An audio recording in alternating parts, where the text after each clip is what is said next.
Hey everybody, we're going to be making shepherd's pie today, so let's go ahead and take a look at that recipe. So this should be posted on your class page.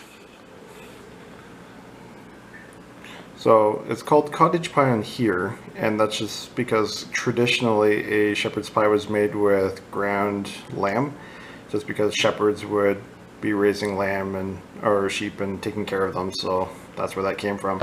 So in the UK, they would refer to something like this that contains ground beef instead, you can see on the second line, as a cottage pie.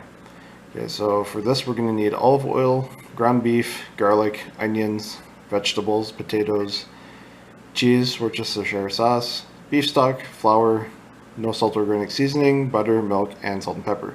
So some of these are going to be optional. So when I say fresh or frozen vegetables, we're looking at about 2 cups. You can interchange that with whatever you want. Okay, we're going to be using some fresh carrots and celery, and then we're also going to put in some frozen corn. If you just have frozen peas, carrots, corn, whatever, you can feel free to use any of that. You just want to put about 2 cups in. Okay, so the organic no salt seasoning is the seasoning right here. Okay, you get this from Costco. It's actually really good. It's a really nice all-purpose seasoning. On the back you can see there's a whole bunch of different things in there. You can basically leave this out of the recipe, or you could probably substitute this with a little bit of oregano and dried parsley if you have some. So one of the first things for the potatoes, on the recipe it said you need 3 cups. So I've already peeled these and I'm soaking them in water. The reason for that is when potatoes are peeled and aren't in water, they start to turn a purple or black color just because the starches are oxidizing. Okay, you can avoid that by soaking them in water. The 3 pounds should be about 9 regular sized potatoes, so ones that are about this size. Okay. If you have these little guys here, you're probably going to need about 18 of those because they're about half the size of the other ones. Okay, so about 9 of these should do. I measured mine out on a scale. If you don't have one, just go with that. Okay, so about 8 or 9 depending on the size. Okay, so first things first, there's going to be 2 main parts to this recipe. So the first part that's going to take you a while is going to be to get the potatoes ready. So you're going to have to peel them, cut them, and then boil them. Okay, so while your potatoes are boiling, you can get started on the other part of the recipe. What I'm doing here, I'm going to cut them into smaller pieces just because it's going to decrease the amount of time that it's going to take to cook the whole thing. Okay, so remember basic knife skills. You want to curl your fingers to hold on to something and then just cut down. Okay, keep this away from your fingertips. I'm just going to cut these in half and I'm going to create a large dice. Okay, so you basically want them to be about this big. Now, if they're bigger or smaller, it doesn't matter. If they're smaller, they'll end up cooking a little bit faster. If they're bigger, it'll just take a little bit longer to cook. So overall, it's not gonna make a big difference. When you get these ready to go, make sure that you cover them well with water. Okay, this is probably more water than I need. One of the things I want you to keep in mind is that while you're cooking, you're going to lose some of the water due to evaporation, and you don't really want to cook the potatoes when they're not completely covered. Okay, so as the water level drops, you might get to the point where some of the potatoes are sticking out and the water level is below that. Okay, once it gets below where the potatoes are, then it's not cooking the ones on top anymore. Okay, so always start off with a little bit more water than you think you're going to need. Okay, so right now I have about 2 inches above where my potatoes end. Okay, so now I'm just going to put these on the stove on medium and put the lid on. So looking at my remaining ingredients, remember that when you're dealing with garlic, this whole thing is called a head. So when your recipe asks you for cloves, that's just going to be one of these pieces. So if it's asking me for 2 cloves, I just have to break out 2 pieces from here. Okay. We're also going to dice up a little bit of carrot, some celery, and then the onion. So I'm just going to go quickly over some of the basic knife techniques and what the cuts are going to look like. Okay, so for all of these, I'm going to end up doing a small dice. Okay, I'm just going to put them all in the same bowl because they're going to go in at the same time together anyway. So with celery, make sure you take a look at the back. Here, these ones are starting to brown. My celery is a little bit old, but that's okay. All I'm going to do here is just cut off that little bit. Okay. So when I'm dicing celery, I'm just going to break it up into sections that are about the same size. So this is smaller and then it gets larger back here, so I'll just cut it off around here.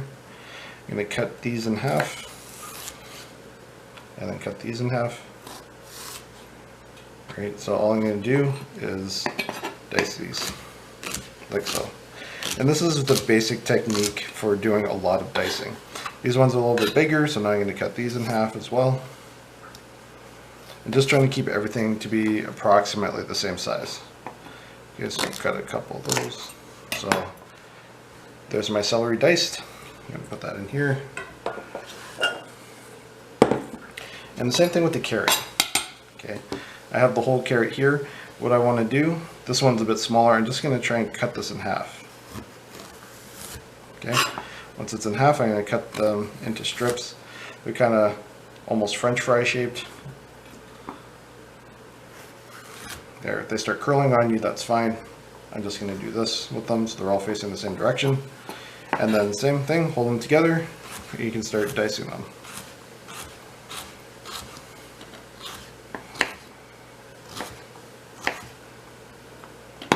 Okay, so when you look at the celery and the carrots, they're both about the same size. For your onion, what we want to do first, hold on to it, and then we're just going to cut the top here off. Okay, once I've done that, I have a flat surface. What I'm going to do is cut this in half. It'll be a lot easier that way. Okay, so starting here, just cut that in half carefully. And then, this makes it a lot easier to get the peel off. Okay, so I want to try and pull all of this dried up brown skin off of there. Okay, so all of this is going to be really tough. It's not something that anyone wants to eat. Okay, if you notice a little bit of discoloration here, I usually just rinse the tops off. Right, so nice and clean.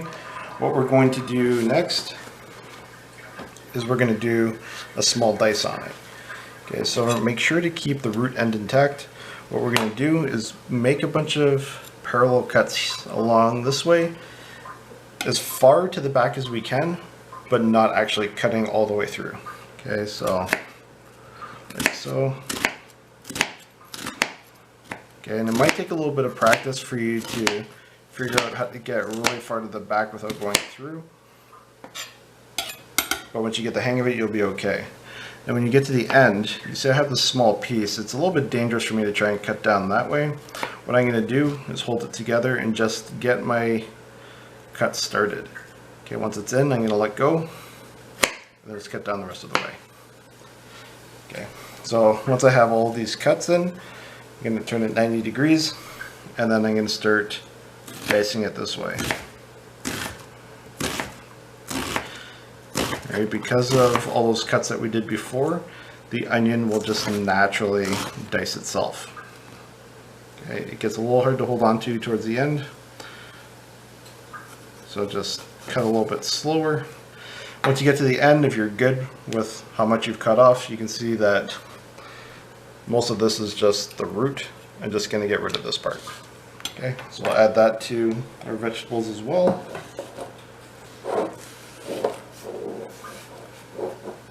Okay, so now you just have to finish cutting up your veggies. Okay, so our next part is going to be on mincing the garlic. Okay, so I have my 2 cloves here.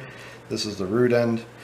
So what I'm going to do, I'm just going to put my knife down and give it a little hit. Okay, doing that loosens the skin and it makes it a lot easier to peel. Alright, so it should come off fairly easy now.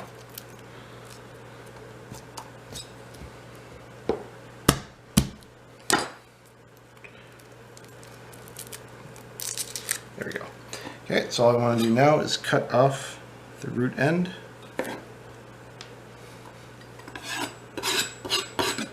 Okay, make sure any of that skin stays off of your board. You don't want to mix that in. Okay, so cut the root ends off. And all I'm going to do now is just give it a little bit of a cut.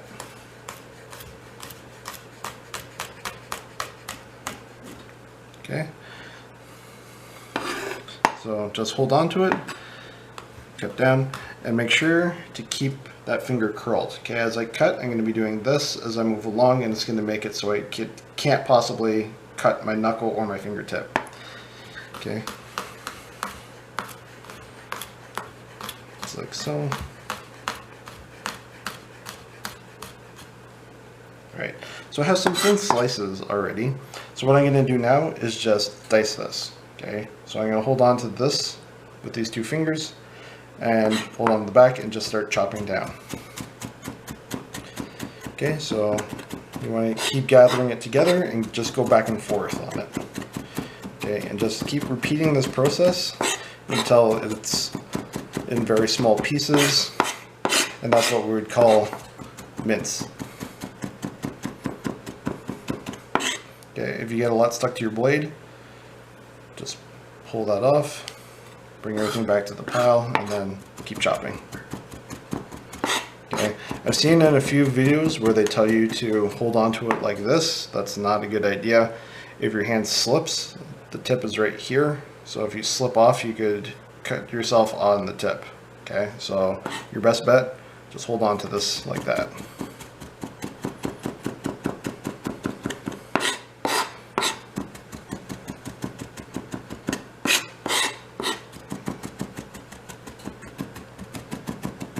Okay, so when you get to this point, this is basically what we would call minced garlic. Okay, we want it to be about that fine. So with our next step, you want to get a pan ready, heat it over medium, and once it gets hot, we can start frying the beef. Alright, so now that the pan is nice and warm, you can usually tell just by putting your hand over top. You should be able to feel the heat coming off of it. I'm going to add my olive oil. Now, the pan I chose has a really high side on it, and I find this works out well for this type of dish just because I'm going to be mixing a lot of stuff around, and it's going to make sure that things don't fall out of the side very easily. Okay, if you don't have a high sided pan and yours is just a little bit lower, it's fine, just be careful as you're mixing. Okay, so add your olive oil in.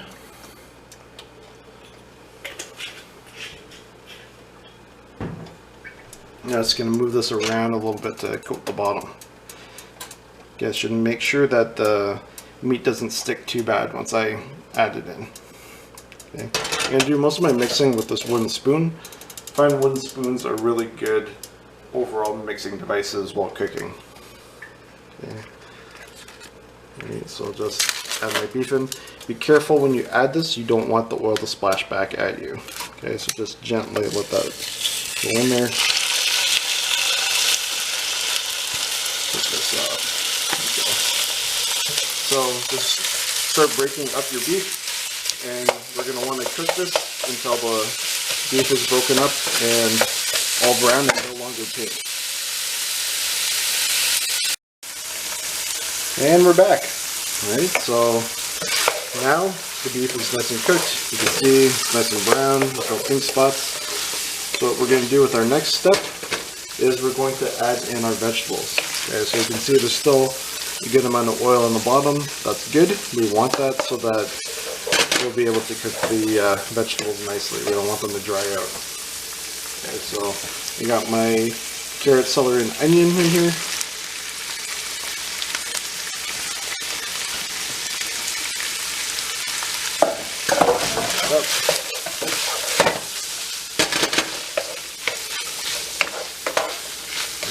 So I'm also going to add a little bit of this frozen corn.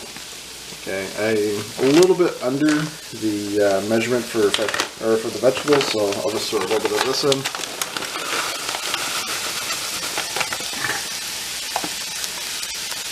Okay, this is a good point, so make sure you watch your potatoes. So if you have the lid on and it starts boiling, it might end up boiling over. Okay, so take the lid off once you get to this point.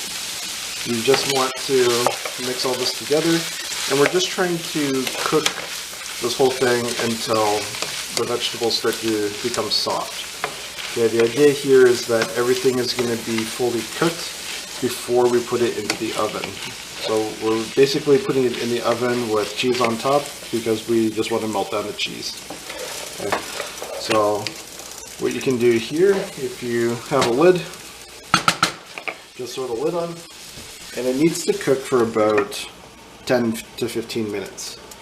Okay, so periodically, so every few minutes, just take the lid off and give it a stir so that the bottom doesn't burn.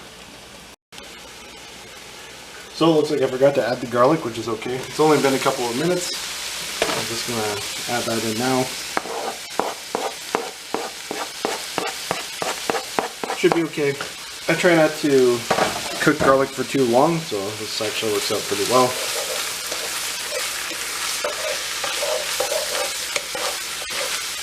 There we go.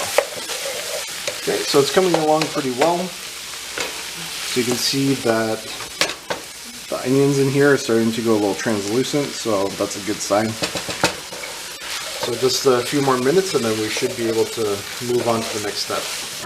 Things are coming along well. This is cooking along nicely. So the next thing we want to do is check on the potatoes. So before you do that, make sure that you have a colander or some sort of strainer ready in the sink.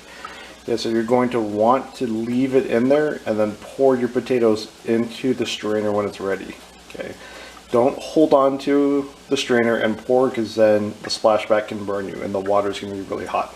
Let's take a look at the potatoes. So I'm just going to use this spoon to pull a couple out. And all I want to do is take this fork and see how easily I can pierce it. So I can break into these pretty easily. And that's going to be my sign that they're done. Okay, so all I'm going to do now is pour all of my potatoes into the strainer and then put them back in the pot. So this mixture is good. It's cooked for a good amount of time, so everything is nice and soft in here. So I'm going to move on to my next step, and that's going to be adding my 4 teaspoons of flour. Okay, so I'm just going to sprinkle this on top. And I'm just going to mix it together so that everything's nice and coated. Okay. So what the flour is going to do is act as a thickening agent. Okay, so things like flour or cornstarch or like other starches like tapioca starch and that kind of stuff, they all work to thicken things up. Okay, starches are able to hold on to a lot of liquid, and that's why they're able to thicken your mixture. Okay, other times you might watch a cooking show and they talk about reducing or making a reduction.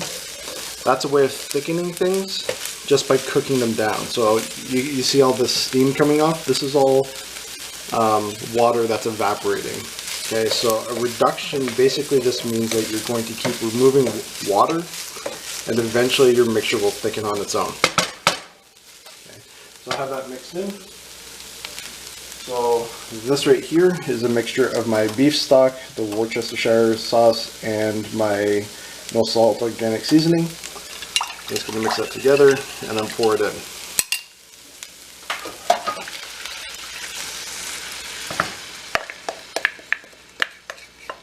This isn't going to thicken instantly. I do have to mix this up a little bit just so that the flour that was coating the mixture is going to mix into the liquid now. Okay. It doesn't work very well when you try and mix flour directly into a liquid because it tends to come out chunky. Okay, that's not what we want. We'll just let it simmer and that will help to thicken it up. Okay, in the meantime, what we're going to do is work on the potatoes. So here's my potatoes. Okay, nice and drained out and cooked. So what I want to do now is take a masher. So this wire masher is amazing. Okay, you might have one that looks different where it's just flat on the bottom and has some holes in it. That'll work as well. Okay, so while you're mashing this, just occasionally stir this mixture just to make sure that it doesn't get too thick in any one area. You want to keep mixing the heat together so it's evenly cooking. Okay, so take this and just start mashing it. Okay. Okay.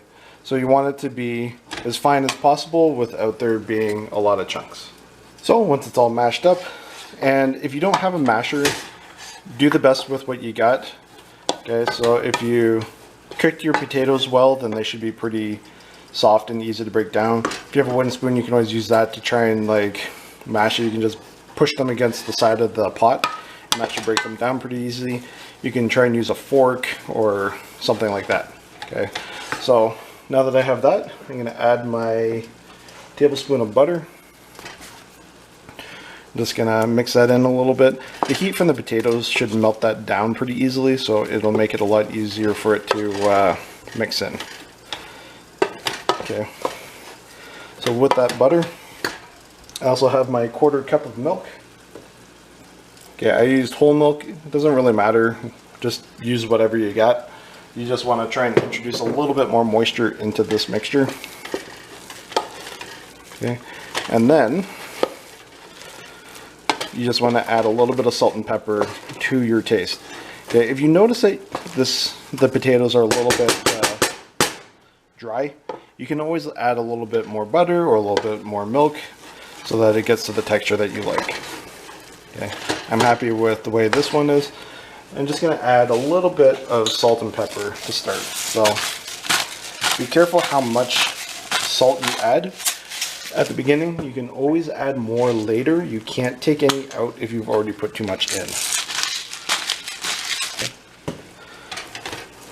So mix that together, and after you give this a good mix, what you want to do is just grab a spoon and try some.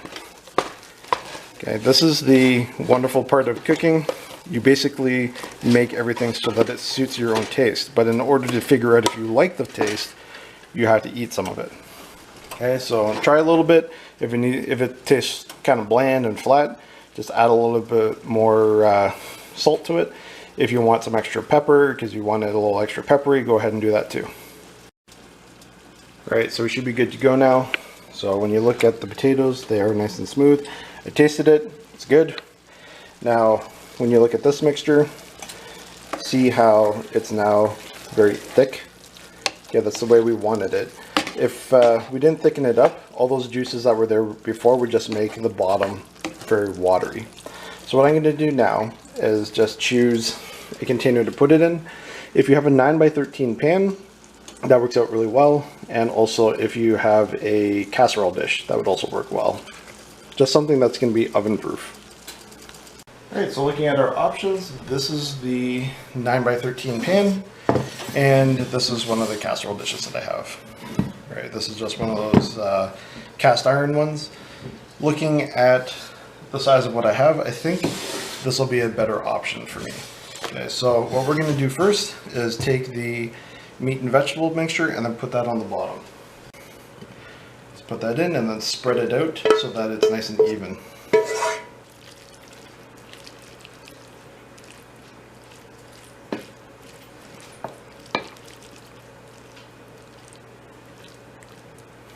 Alright, once you have that evened out, what you want to do is put the potatoes on next.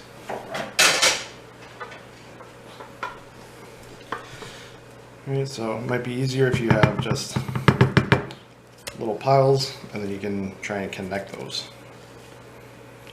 Okay, we're trying to create a nice even level of potato all the way across.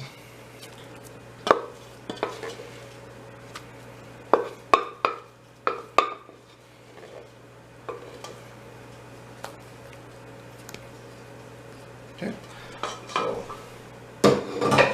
I find that the easiest way to spread this out is with a spatula. Okay, so I'll just use that to connect things, different pieces, and then bring that out to the edge. Okay, you don't have to make it all smooth and perfect. You just want to try and cover the whole area.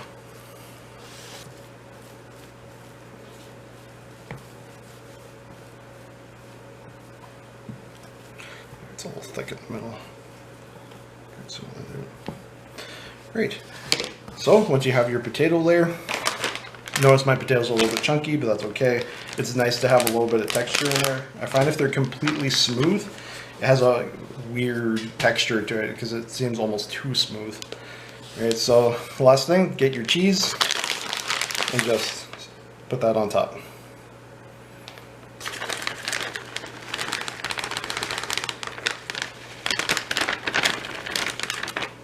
All right, so spread that out as much as you can.